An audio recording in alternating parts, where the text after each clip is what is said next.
саёҳат, махсусан саёҳати варзишӣ, ҳамчун яке аз соҳаҳои муҳими иқтисодӣ ва иҷтимоӣ дар ҷаҳони муосир маъруф аст. дар Тоҷикистон, кишваре бо табиати фаровони поку тоза ва кӯҳҳои баланд, саёҳати варзишӣ метавонад ҳамчун омили асосии рушди иқтисодӣ ва фарҳангӣ хизмат кунад.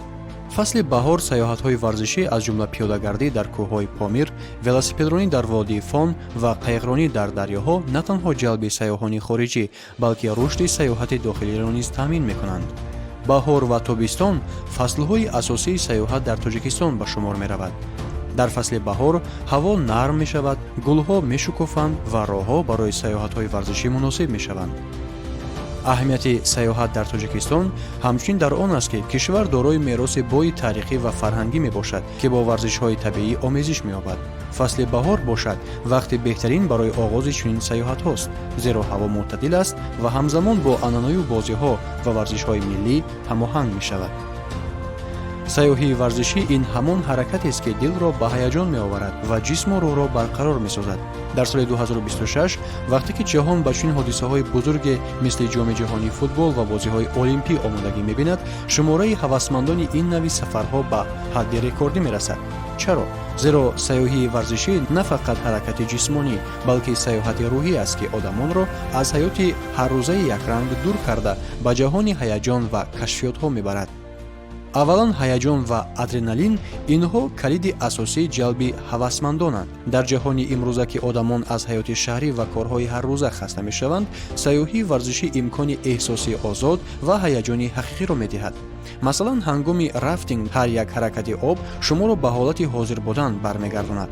ҳамон лаҳзае, ки дил тез метапад ва бадан аз эндорфинҳо бой мешаванд. таҳқиқотҳо нишон медиҳанд, ки чунин фаъолиятҳо ба монанди кӯҳнавардӣ, параглайдинг ё лижаронӣ одамонро ба ҳолати ҳаяҷонӣ пурра мебарад, ки ҳиссиёти хушбахтиро афзоиш медиҳад. дуюм, фоидаҳои саломатӣ ва рушди шахсӣ. инҳо омилҳои муҳиме ҳастанд, ки одамонро ба ин сафарҳо ҳавасманд мегардонанд. дар замоне, ки инсоният бештар ба саломатии ҷисмонӣ ва рӯҳӣ диққат медиҳад, саёҳии варзишӣ ҳамчун табобати табиӣ кор мекунад. фаъолиятҳои мисли хайкинг дар кӯҳҳои Помир ё велосипедронӣ дар роҳи кӯҳӣ на фақат мушакҳоро мустаҳкам мекунад, балки стрессро коҳиш дода, эҳсоси боварӣ ба худро афзоиш медиҳад. одамон ҳангоми чунин сафарҳо сарҳадҳои худро мешикананд. маслан, ҳангоми кӯҳнавардӣ ба қуллаи нав, онҳо на фақат баландиро фатҳ мекунанд, балки тарсҳои дохилиро ҳам. ин рушди шахсӣ аст, ки ҳавасмандони зиёдро ҷалб мекунад.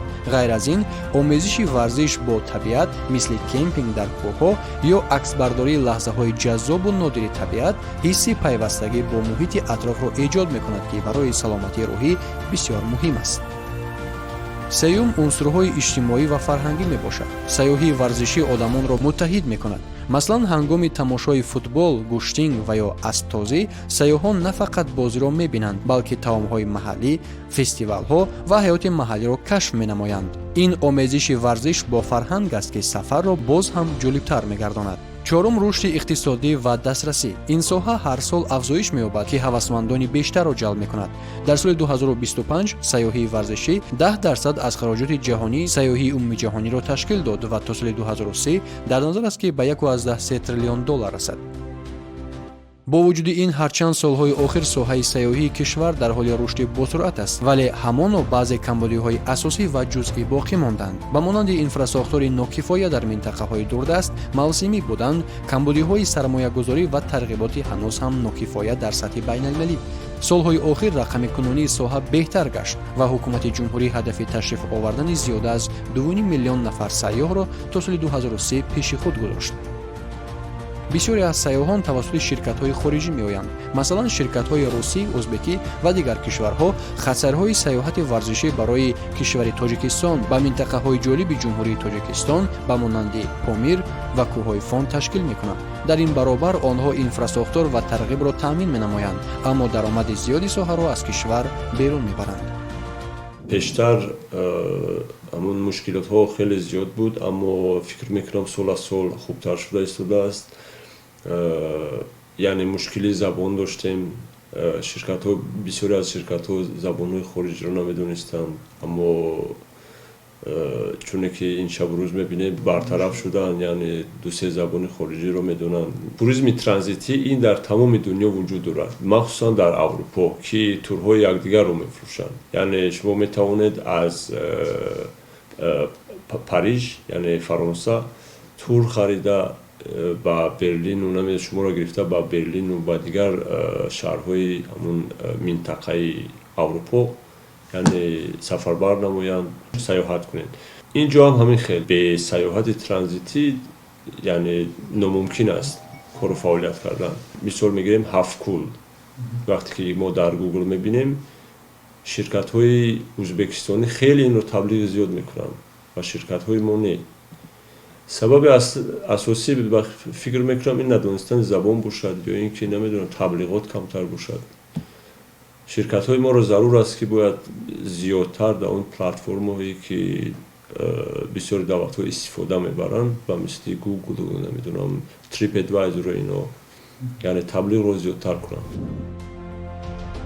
اینجا یک قطار مشکلات سلسله‌ای وجود دارد. سبب اساسی کمبودی شبکه‌های بین‌المللی ملکه‌های مارکتینگی و فهمش بازارهای خارجی است. شرکت‌های سیاحی داخلی اکثر وقت همچون همکاری‌های محلی با شرکت‌های خارجی کار می‌کنند، اما نه همچون تشکیل کنندگان اساسی. این با کمبود سرمایه‌گذاری و ترغیبات بین‌المللی علاقه‌مند است.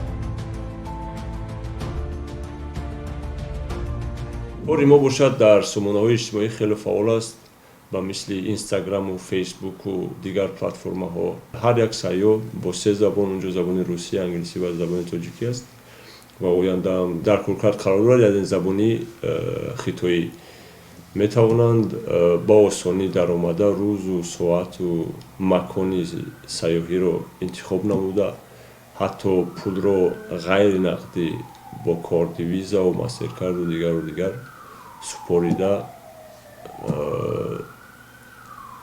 فرمایش دهند.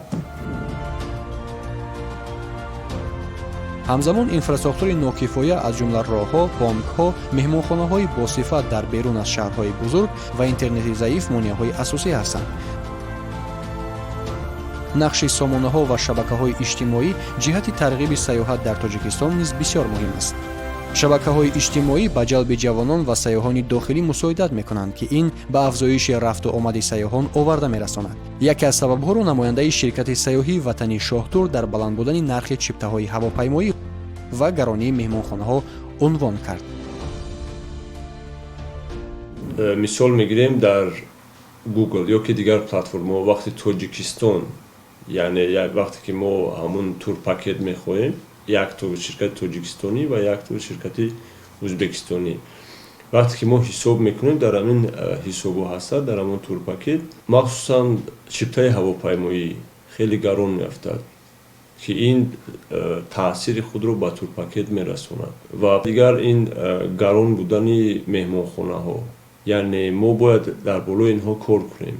به این نمیشود اگر توانیم که همین نرخ‌های چپته‌های هواپیمایی رو پایان‌تر بیاریم البته زیادتر می‌شود اون سیاحانی که راست با تاجیکستان می‌آیند. چپته‌های هواپیمایی در اونجا خیلی ارزان است. شرکت سیاحی وطنی امیرتور که همچون بهترین شرکت سیاحی داخلی در سال 2025 اعلان شد در موسم نو نقشه‌های نو دارد و با رشد سیاحت فعال و معتدل داخلی نگرانیده شدند. در موسم نوی سیاحت ورزشی بهار و تابستان 2026 منطقه‌های زیرین برای سیاحت‌های ورزشی و سیاحی موافقند. اینها اساساً کوه‌ها و راه‌های بلندکوهی میباشند که برای تریکینگ، ولسپدرانی، رافتینگ، کوهنوردی و دیگر فعالیت‌های اکستریمالی امکانات‌های فراهم می‌آورند. فصل گرما بهترین وقت برای فعالیت‌های بیرون است، مخصوصاً کمپینگ. В этом году хотим открыть кемпинг, потому что вот направление внутреннего туризма, пешего туризма, оно постепенно развивается, но все-таки именно открытие кемпинга это уже новый уровень, и хочется стать примером для других туркомпаний и вообще для нашего туризма, чтобы его, так сказать, мотивировать, чтобы большая часть туркомпаний в нашей стране обратили внимание именно на это очень перспективное направление.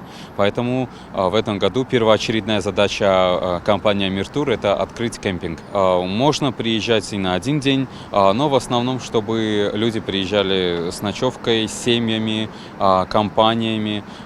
И мы постараемся сделать, чтобы условия все были, чтобы люди оставались на несколько дней, чтобы они еще могли работать. Горы — это всегда баланс между активностью и наслаждением. И вот наша задача сделать пребывание нашего туриста, нашего гостя в горах максимально комфортным, поэтому питание — это неотъемлемая часть горной жизни, так сказать. Да.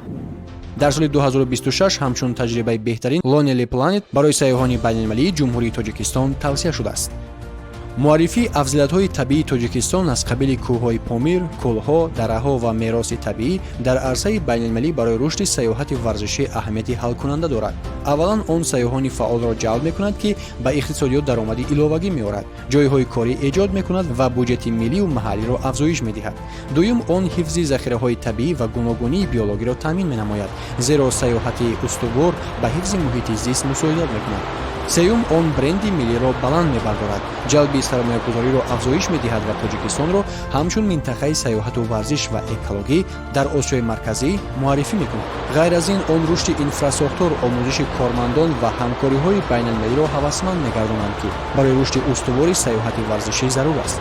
дар маҷмӯъ ин стратегия ба рушди иқтисодӣ, фарҳангӣ ва иҷтимоӣ мусоидат мекунад ва Тоҷикистонро ҳамчун боми ҷаҳон дар бозори ҷаҳонии сайёҳатҳои фаъолу экстремалӣ мустаҳкам мегардонад.